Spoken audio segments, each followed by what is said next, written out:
दिगंबरा दिगंबरा श्रीपाद वल्लभ दिगंबरा. नमस्कार. तुम्हा सर्वांचं माझ्या श्री दत्तछाया या यूट्यूब चॅनलवरती खूप खूप स्वागत. आज आपण पाहणार आहोत श्री गुरुचरित्राचा अध्याय 2, जो या महान ग्रंथाच्या रचनेमागचा खरा उद्देश आणि त्याचे अलौकिक महात्म्य स्पष्ट करतो. हा अध्याय आपल्याला सांगतो की या ग्रंथाची निर्मिती केवळ मानवी प्रयत्न नसून ती साक्षात गुरुप्रेरणेची देणगी आहे. चला तर मग अध्यायाला सुरुवात करूया. अध्याय 2, कलियुग वर्ण. गुरु महात्म्य संदीपक आख्यान. ओम श्री गणेशाय नमः. श्री सरस्वते नमः. श्री गुरुभ्यो नमः. श्री कुलदेवताये नमः. हे त्रयमूर्ती दत्तात्रेया, तूच माझा गुरु आहेस. तू कृष्णा नदीच्या तीरावर वास्तव्य करतोस. तेथे तुझे भक्त नांदत असतात. ते पाहून स्वर्गातील देवांनाही मोठे कौतुक वाटे. असे श्री गुरूंचे ध्यान करीत नामधारक मार्गाने जात असता थकवा आल्याने तो एका वृक्षाखाली विश्रांतीसाठी थांबला. तेथेच त्याला झोप लागली. झोपेत असताना त्याला स्वप्न पडले. त्या स्वप्नात जटाधारी, सर्वांगाला भस्म लावलेले, व्याघ्रचर्म परिधान केलेले, पितांबर नेसलेले श्री गुरु दिसले. त्याने नामधारकाच्या कपाळी भस्म लावून त्याला अभय दिले. हे स्वप्नात पाहून नामधारक एकदम जागा झाला व इकडे तिकडे पाहू लागला, पण त्याला कोणीच दिसले नाही. स्वप्नात त्याने जी मूर्ती पाहिली तिचे ध्यान करीत तो पुढे चालत निघाला. काही अंतरावर जातो तोच त्याला स्वप्नात पाहिलेल्या योग्याचे दर्शन झाले. त्याने धावत जाऊन त्या योग्याला दंडवत घातला. तो त्या योग्याला म्हणाला, हे कृपासागर, तुझा जय जयकार असो. आज तुझ्या दर्शनाने माझी सर्व पातके नाहीशी झाली. तू तर अज्ञानरूपी अंधार नाहीसा करणारा साक्षात सूर्यच आहेस. माझा उद्धार करण्यासाठीच तू आला आहेस. या दीन भक्तावर कृपा करण्यासाठी आपण आला आहात अशी माझी श्रद्धा आहे. आपण कोठून आला आहात? आपले नाव काय? आपण कोठे राहता? नामधारकाने असे विचारले असता ते सिद्ध योगी म्हणाले, मी स्वर्ग आणि पृथ्वीवर तीर्थयात्रा करीत फिरत असतो. माझे गुरु श्री नृहसिंह सरस्वती भीमा अमराजा नद्यांच्या संगमावरील श्री क्षेत्र गाणगापूर येथे असतात. ते त्रिमूर्ती श्री दत्तात्रेयांचे अवतार आहेत. आपल्या भक्तांच्या उद्धारासाठीच ते पृथ्वीवर अवतीर्ण झाले आहेत. त्यांच्या भक्तांना दुःख दारिद्र्य कधी येत नाही. त्यांच्या घरी लक्ष्मीचा सदैव निवास असतो. त्यांचे घर धन धान्यांनी गोधनादी अष्टेश्वराने भरले असते. सिद्ध मुनींनी असे सांगितले असता नामधारक म्हणाला, मी सुद्धा त्या श्री गुरूंचे सदैव ध्यान करीत असतो. आमच्या वंशात त्यांचीच भक्ती उपासना परंपरेने चालत आली आहे. असे असताना माझ्याच नशिबी ही कष्टदशा का बरे? माझे नशीब थोर म्हणूनच आज तुम्ही मला भेटलात. तुम्हीच माझे तारक आहात. आता कृपा करून माझ्या संशयाचे निराकरण करा. नामधारकाने असे विचारले असता सिद्ध योगी म्हणाले, अरे श्री गुरु भक्तवत्सल्य आहेत. त्यांची कृपा लहान मोठ्यांवर सारखीच असते. ज्यावर गुरु कृपा आहे त्याला कसलेही दुःख असू शकत नाही. गुरु कृपा झालेला मनुष्य काळालाही जिंकतो. सर्व देवदेवता त्याला वश होतात. अशा श्री गुरुची तू भक्ती करतोस आणि तरीही आपण दीन दुःखी आहोत असे सांगतोस. याचा अर्थ हाच की तुझ्या त्यांच्यावर दृढ शक्ती, दृढ भक्ती नाही, श्रद्धा नाही. म्हणूनच तुला नाना प्रकारची दुःखे भोगावी लागतात. श्री गुरु दत्तात्रेय ब्रह्म विष्णू महेश स्वरूप आहेत.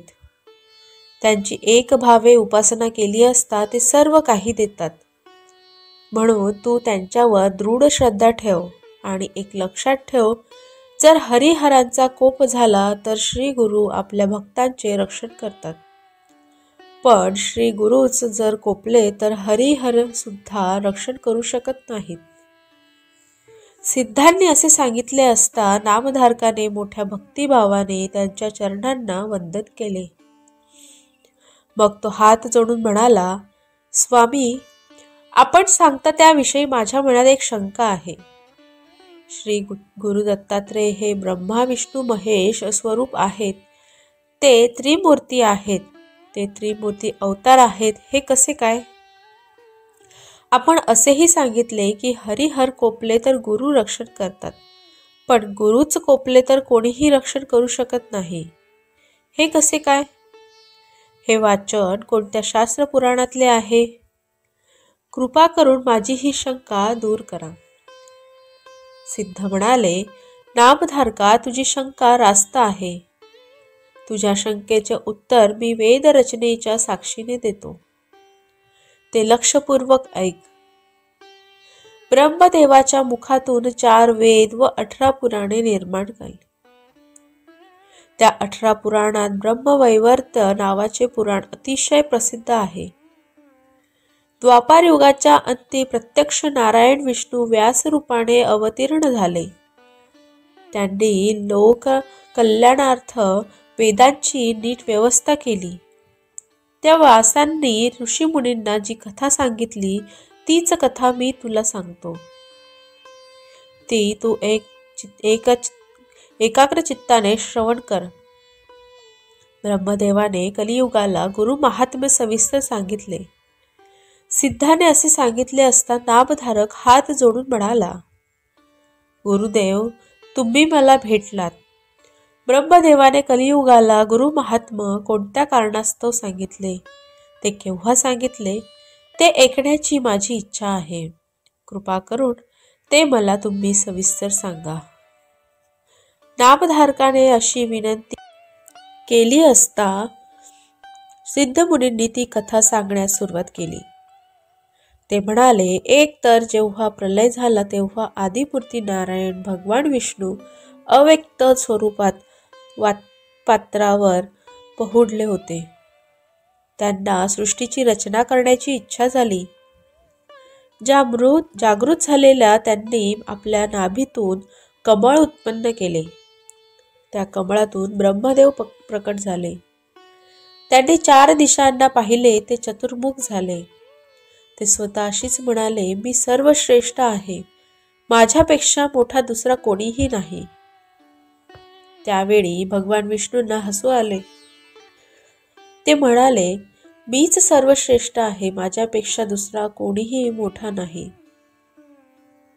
आणि त्यावेळेस भगवान विष्णूंना हसू आले. ते गंभीर स्वरात म्हणाले, मी महाविष्णू आहे. तू माझी भक्ती कर. हे ऐकताच ब्रह्मदेवांना भगवान विष्णूंना नमस्कार करून त्यांनी परोपरीने स्तुती केली. त्यामुळे प्रसन्न झालेल्या विष्णूंनी ब्रह्मदेवाला सृष्टी निर्माण करण्याची आज्ञा केली. त्यावर ब्रह्मदेव म्हणाले, हे महाप्रभू, मला सृष्टीची रचना करण्याचे ज्ञान नाही. मग मी काय करू? विष्णूंनी त्यांना 4 वेद दिले व त्यानुसार जगाची निर्मिती करण्यास सांगितले. भगवान विष्णूंनी अशी आज्ञा केली असता ब्रह्मदेवांनी विधिवतेने नटलेले स्थावर जंगम विश्व निर्माण केले. त्यात स्वेदज घावातून उत्पन्न होणारे, अंडज म्हणजे अंड्यातून उत्पन्न होणारे, जारज म्हणजे वीर्यातून उत्पन्न होणारे व उद्भिज म्हणजे उगवणारे वृक्ष, अशी 4 प्रकारची सृष्टी निर्माण केली. भगवान विष्णूंच्या आदेशानुसार ब्रह्मदेवाने त्रैलोक्याची रचना केली. मग त्यांनी सनकादिक मानसपुत्र मरीची इत्यादी सप्तर्षी देव आणि दैत्य उत्पन्न केले. मग ब्रह्मदेवांनी कृतयुग, त्रेतायुग, द्वापारयुग व कलियुग अशी 4 युगे निर्माण केली.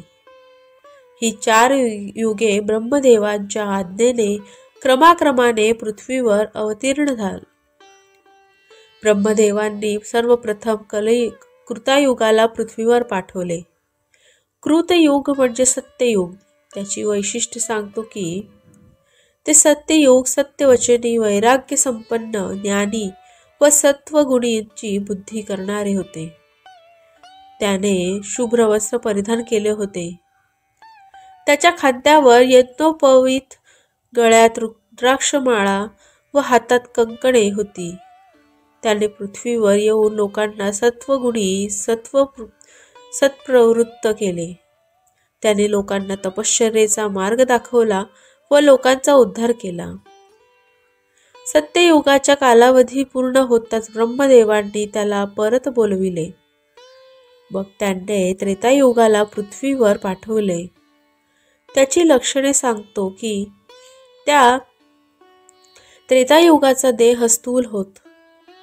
त्याच्या हाती यज्ञ सामग्री होती. त्यामुळे त्रेतायुगात सगळे लोक यज्ञ याग करीत असत. त्याने कर्ममार्गाची स्थापना केली. ऋषभ हे धर्माचे प्रतीक त्याच्या हाती होते. त्याने पृथ्वीवर धर्मशास्त्राचा प्रचार केला असता कार्यकाल पूर्ण झाल्यावर ते आनंदाने परत गेले. मग ब्रह्मदेवांनी द्वापारयुगाला पृथ्वीवर पाठविले. त्याच्या हातात खड्गवांग व धनुष्यबाण ही शस्त्रे होती. ते उग्र, शांत, निष्ठुर व दयावान होते. त्या युगात पाप पुण्य समान होते. असे ते द्वापार युग. पृथ्वीवर आपला कार्यकाल जे पूर्ण होताच ब्रह्मदेवांकडे परत गेले. द्वापार युग परत आल्यावर ब्रह्मदेवांनी कलियुगाला बोलावून घेतले व त्याला पृथ्वीवर जाण्याची आज्ञा केली. ते कलियुग अविचारी होते. पिशाच्याप्रमाणे सुख असलेले ते नग्न स्वरूपात ब्रह्मदेवांसमोर प्रकट झाले.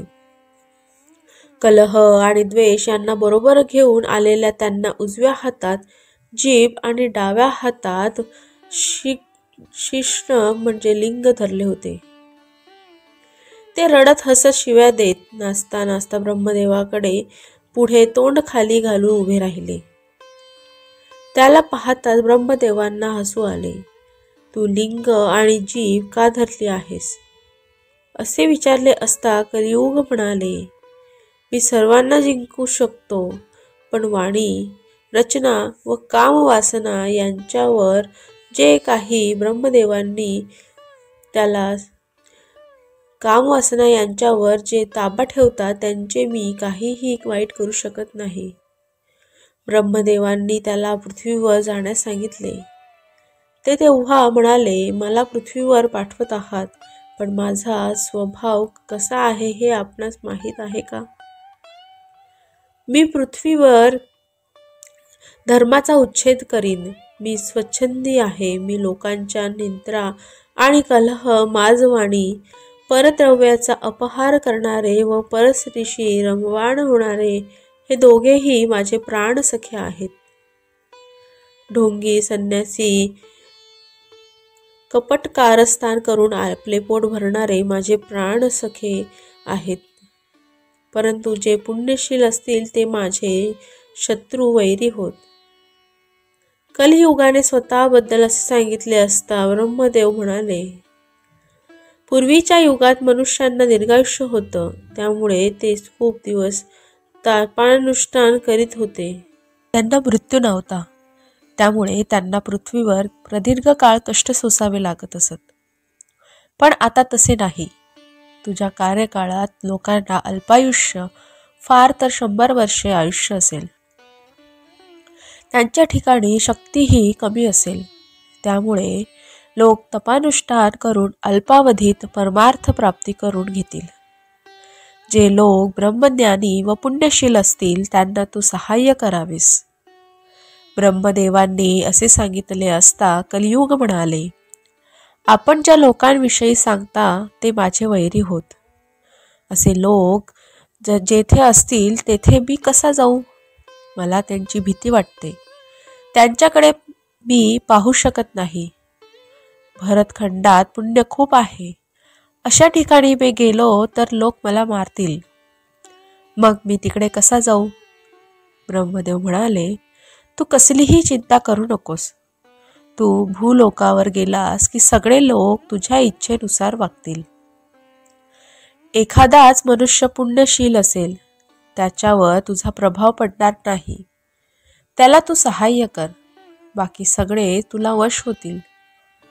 कलियुग म्हणाले, मी दुष्ट स्वभावाचा आहे, मग मी धर्मशील पुण्यशील मनुष्यांना सहाय्य कसे करणार?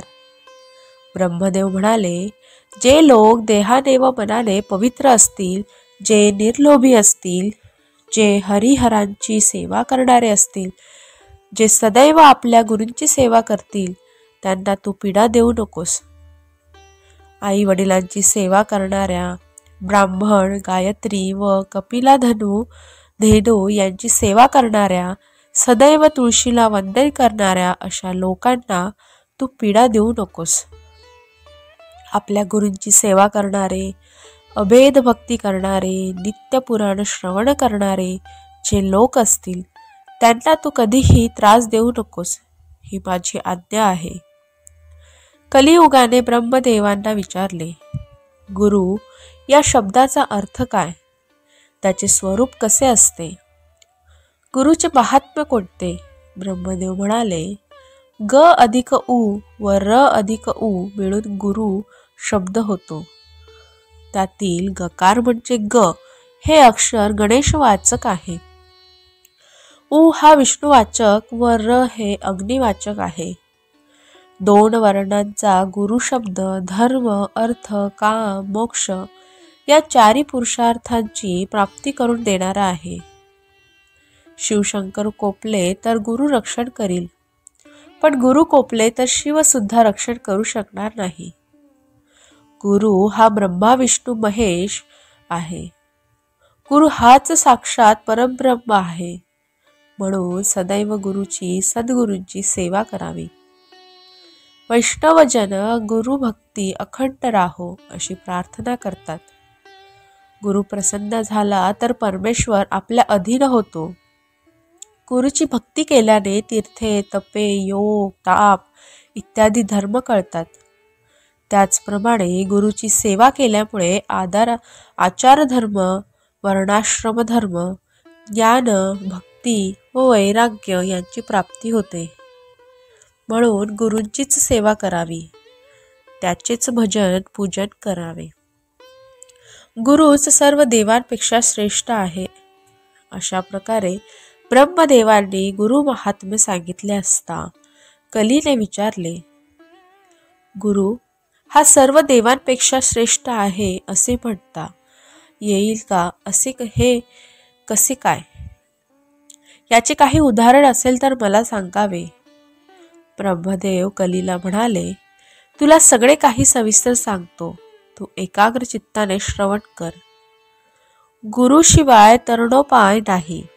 शास्त्र श्रवण केल्याशिवाय ज्ञानप्राप्ती होत नाही आणि गुरुमुखातून बाहेर पडलेले ज्ञान श्रवण केले तरच ज्ञानप्राप्ती होते. गुरु हाच प्रकाश देणारा ज्योतिष स्वरूप आहे.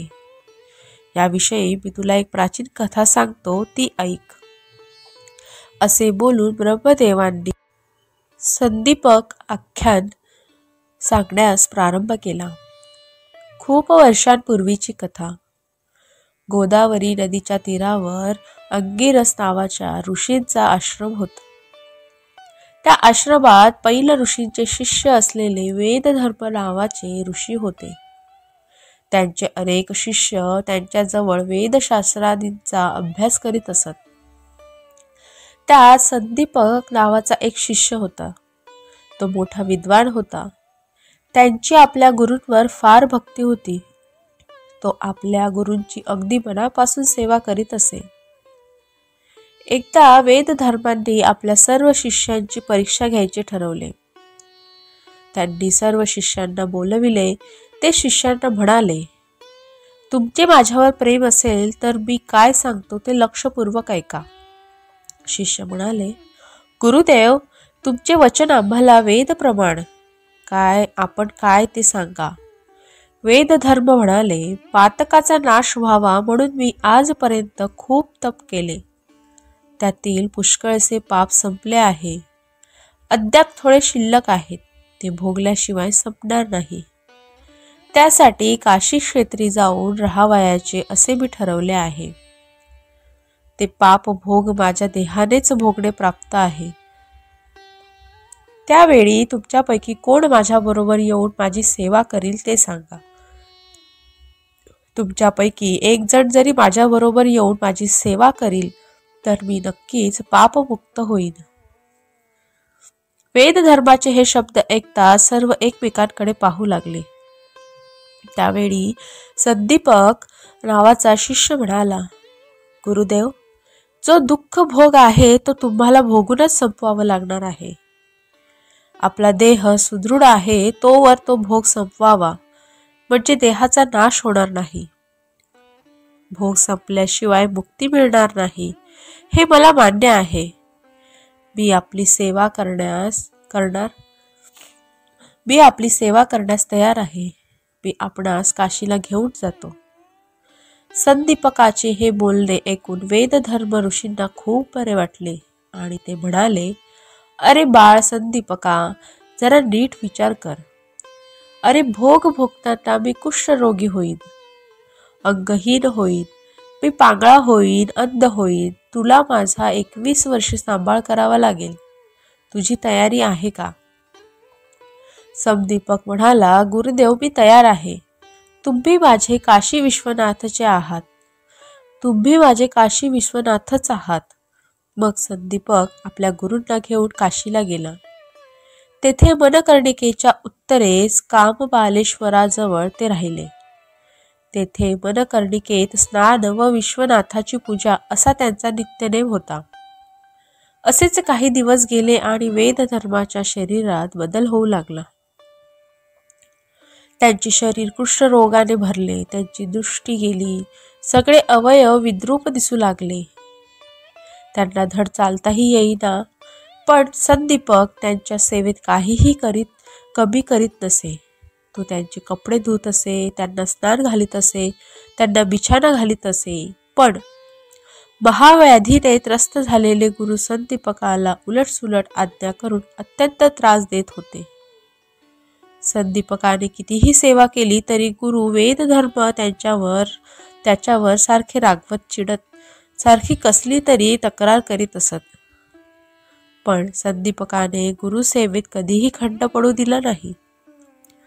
गुरुसेवा हेच त्याचे जीव झाले होते. संदीपक भिक्षा मागून आणीत असे, पण कधी कमीच आणलीस म्हणून गुरु रागवत. पण कधी कधी गोड पदार्थ आणले नाहीस म्हणून सगळे अन्न फेकून देत असत. पण संदीपक कधीही कष्टी होत नसे. गुरूंची रात्रंदिवस सेवा करण्यात त्याला आनंद होत असे. संदीपकाच्या या गुरुसेवेत कीर्ती देवांना समजली. हा गुरु भक्त आहे तरी कसा आहे पहावे म्हणून भगवान शंकर तेथे प्रकट झाले. संदीपकाची गुरुभक्ती पाहून ते प्रसन्न झाले. ते संदीपकाला म्हणाले, मी तुझ्यावर प्रसन्न झालो आहे. तुला हवा असेल तो वर माग. परंतु संदीपकाला स्वतःसाठी काहीच नको होते. तो आपल्या गुरूंकडे गेला आणि हात जोडून म्हणाला, गुरुदेव, भगवान शंकर प्रसन्न होऊन वर देत आहे, तेव्हा आपण रोगमुक्त व्हावे असा वर मागू का? वेदधर्म रागवून म्हणाले, मुळीच नको. माझ्यासाठी देवाकडे कसलीही भीक मागू नकोस. संदीपक परत गेला व शंकराला म्हणाला, मला माझ्यासाठी कोणतेही वरदान नको, माझ्या गुरूंनाही नको. आश्चर्यचकित झालेले शंकर कैलासावर परत गेले. त्यांनी सर्व देवांना हा वृत्तांत सांगितला. काही दिवसांनी भगवान विष्णू त्या गुरु शिष्यांचे दर्शन घेण्यासाठी आले. संदीपकाची ती गुरुभक्ती पाहून ते संतुष्ट झाले. संदीपका पुढे प्रकट होऊन त्याला म्हणाले, बाळा, या पृथ्वीवर तुझ्या इतका श्रेष्ठ गुरुभक्त मी आजपर्यंत पाहिला नाही. मी तुझ्यावर प्रसन्न झालो आहे, तेव्हा तू काहीतरी वर मागच.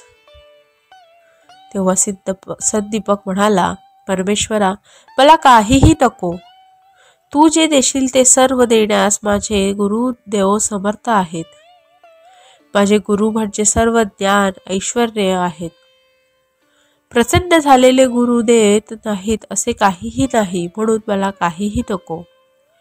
आता तुम्ही जर काही देणारच असाल तर मला उत्तम गुरुभक्ती द्या, कारण गुरुभक्तीच मी सर्वश्रेष्ठ मानतो. प्रसन्न झालेले भगवान विष्णू म्हणाले, खरे आहे. जो कोणी माता पिता व गुरु यांची सेवा करतो तो एका अर्थाने आमचीच भक्ती करतो. आम्ही दिलेल्या वरदानापेक्षा गुरुभक्तीच श्रेष्ठ आहे. तुझ्या ठाई गुरुभक्ती दृढ होईल असा मी तुला वर देतो. असे बोलून भगवान विष्णू गुप्त झाले. व मग वेदधर्मांनी संदीपकाला विचारले, काय रे, विष्णूने तुला काय वर दिला? तेव्हा संदीपक म्हणाला, मी भगवान विष्णूंकडे उत्तम गुरुभक्तीचा वर मागून घेतला. संदीपकाच्या या बोलण्याने वेदधर्मांना अतिशय आनंद झाला. ते म्हणाले, संदीपका, धन्य आहे तुझी, तू काशीत चिरकाल निवास करशील. जे तुझे स्मरण करतील त्यांचे चैतन्य जाऊन ते सर्व प्रकारचे वैभव संपन्न होईल. तुला माझे आशीर्वाद आहेत असे ते म्हणाले. तोच त्याच्या शरीरातील सर्व व्याधी नाहीशा झाल्या. त्यांचे शरीर एकदम तेजस्वी झाले. त्यांना दृष्टी आली. त्यांनी संदीपकाला प्रेमाने पोटाशी धरले आणि त्याच्या डोक्यावर हात ठेवून म्हणाले, बाळा, मी तुझी परीक्षा पाहिली. अरे, जो तपाचरण करतो त्याला कसलाही रोग होत नाही. 21 वर्षे तू माझी सेवा केलीस. तुला सर्व विद्या प्राप्त होतील. सूत म्हणाले, ब्रह्मदेवाने कलियुगाला गुरु महात्म्य सांगताना ही कथा सांगितलेली आहे. कथा सांगितल्यावर सिद्धयोगी नामधारकाला म्हणाले, गुरुभक्तीचे महात्म्य लक्षात घेऊन त्यांची पूर्ण श्रद्धेने भक्तिभावाने सेवा केली तर भगवान श्री शंकर त्यांच्या गुरुभक्तांवर प्रसन्न असतात. अशा रीतीने श्री गुरुचरित्रामृतातील कलियुग वर्णन गुरु महात्म्य संदीपक आख्यान नावाचा अध्याय 2 समाप्त. धन्यवाद.